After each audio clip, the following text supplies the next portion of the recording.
Salut à toutes et à tous, c'est avec vos frères Périciens, bienvenue dans la rubrique Une parole pour aujourd'hui. Lisons notre texte de base qui se trouve en Acte 12, verset 6, qui dit « La nuit qui précéda le jour où Hérode allait lui faire comparaître, Pierre, lié de deux chaînes, dormait entre deux soldats. » Bien-aimé, Pierre est en prison. Le roi Hérode vient tout juste de faire tuer Jacques et maintenant il veut faire la même chose avec Pierre. Il est enfermé, attaché, entouré de gardes et surveillé nuit et jour. C'est une situation critique. Tout laisse croire que sa fin est proche et pourtant Pierre dort. Oui, il dort profondément à tel point que l'ange devra le réveiller pour le délivrer selon le verset 7. C'est là que cette image devient puissante. Au lieu de paniquer, Pierre est en paix. Pourquoi? Parce qu'il se souvient d'une autre nuit, dans une autre tempête, la nuit où Jésus dormait dans la barque, selon Marc 4, verset 35 à 41. Alors, que nous enseigne ce verset aujourd'hui? Il nous enseigne au moins 4 choses essentielles. Premièrement, Pierre a appris que Jésus est souverain même dans la tempête. Lorsque Jésus dormait dans la barque pendant la tempête, les disciples paniquaient. Ils l'ont réveillé en criant « Maître, ne t'inquiètes-tu pas de ce que nous périssons ?»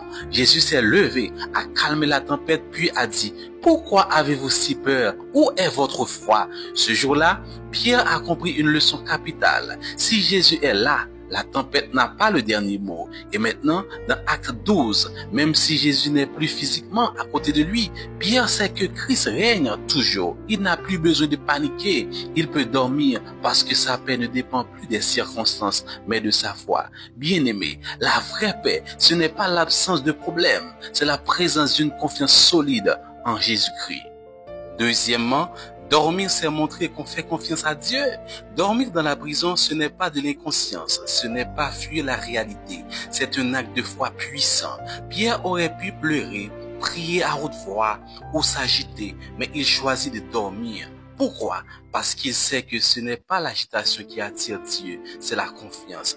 Dans Psaume 4, verset 9, David dit « Je me couche et je m'endors en paix, car toi seul, ô Éternel, tu me fais habiter en sécurité. » Quand tu fais confiance à Dieu, tu n'as plus besoin de t'épuiser à tout contrôler. Tu laisses Dieu être Dieu et toi, tu dors. Troisièmement, ta paix intérieure est plus forte que la pression extérieure. Pierre est entouré de soldats, enchaîné sous menace de mort, et pourtant il dort. Cela veut dire qu'il a plus de paix à l'intérieur de lui que de peur à l'extérieur. C'est ça la marque d'un chrétien mûr. Il n'est pas guidé par ce qu'il voit, mais par ce qu'il croit. Le calme de Pierre dans la prison est le fruit direct de la tempête de la barque. Il a compris que si Jésus dormait dans la tempête, lui aussi pouvait dormir dans sa propre tempête. Et toi, dans tes moments difficiles, dans ta prison symbolique, qui peut être une maladie, une dette, un conflit, une peur, es-tu capable de dormir, de rester en paix parce que tu sais que Dieu est au contrôle? Quatrièmement, le sommeil du juste prépare la délivrance de Dieu. Quand l'ange arrive pour délivrer Pierre, il le trouve en train de dormir. Cela montre une chose, Dieu agit pendant que tu te reposes en lui. Ce n'est pas ton inquiétude qui déclenche le secours de Dieu, mais ta foi silencieuse. Pendant que tu dors, Dieu travaille. Pendant que tu te confies, Dieu agit. Comme il est écrit dans Ésaïe 30, verset 15, c'est dans la tranquillité et le repos que sera votre salut. Maintenant, prions ensemble.